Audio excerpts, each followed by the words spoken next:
Hello, it is Friday. It's the 1st of March. I'm Monita Rajpal. This is CNN News Center live from Hong Kong. Making news today. John Kerry has arrived in Turkey on his first international trip as U.S. Secretary of State. The two countries have a less than perfect relationship, but relations with the regime across Turkey's southern border are likely to dominate discussions. Ankara's attitude towards the Syrian government is zero tolerance after attacks within sight of Turkish territory and a huge influx of Syrian refugees. Now live from Beirut with more on that. Nick, we're talking about some $60 million worth of aid. Well, the package announced by U.S. Secretary of State John Kerry yesterday includes a number of things. Part of it is a bolstering of governance for... 37 people are dead in Bangladesh after a day of violent clashes between police and protesters. Islamist demonstrators are angry that one of their leaders has been sentenced to death.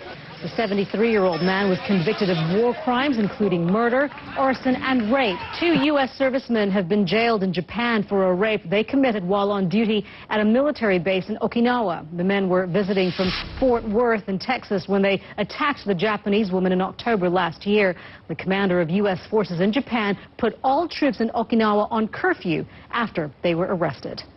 South Africa's police commissioner has stepped in as a group of officers is investigated in connection with the brutal death of the taxi driver. Video showing the cab driver being tied to the back of a police van and dragged down a road has surfaced. He was never taken to hospital and died of horrific injuries a few hours later. 8 officers who were allegedly involved in the incident have since been suspended.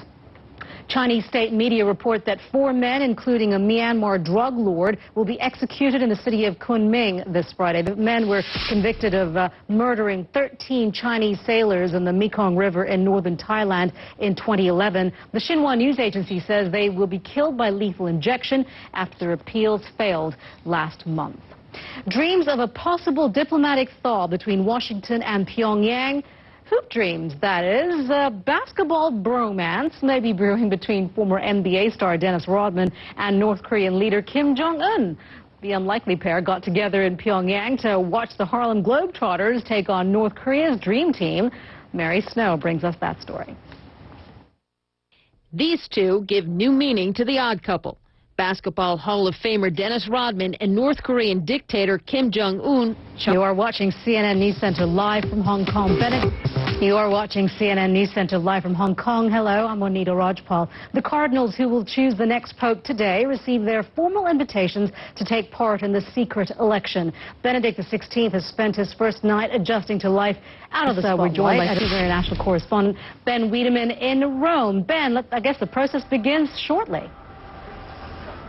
Yes, so what we have is Angelo Sodano, the Dean of the College of Cardinals, has issued a letter... Thank you very much for that. Ben Wiedemann reporting to us there live. Well, the first time in 20 years, the top 4 seeds have made it to the semifinals of the Dubai Tennis Championships. Pedro Pinto joins us now with more on that and the rest of the sports headlines for this Friday. Hello, Pedro. Hey, Monita, great to see you. There's been some high-quality tennis played at the tournament in the United Arab Emirates. The top 4 seeds, Novak Djokovic, Roger Federer, won. That's a quick look at sports for now. Monita, back to you. Still pretty good golfing there, I have to admit, no matter whichever way you look at it. Whatever, still pretty good. Whatever he's wearing, yeah. Yeah. I don't know about that, but okay. Pedro, thank you very much for that. You're watching CNN News Center live from Hong Kong. You are watching CNN News Center live from Hong Kong. The countdown to liftoff gets closer. In just a few hours, an unmanned Falcon 9 rocket will blast this Dragon capsule into space. Sunny outlook. Weather forecasts show near perfect conditions for the launch, but stalled budget talks in the U.S. are casting a shadow over the entirety of NASA's space program. Lori Garver is the deputy administrator of NASA. She was appointed by President Barack Obama in 2009. She joins us now from the Kennedy Space Center in Cape Canaveral in Florida with more. Thank you very much, Lori, for being with us. Let's talk a little bit about those challenges, budgetary challenges for a space exploration plan that the President and Congress have asked NASA to carry out. With this budget sequester looming, what can we expect to see?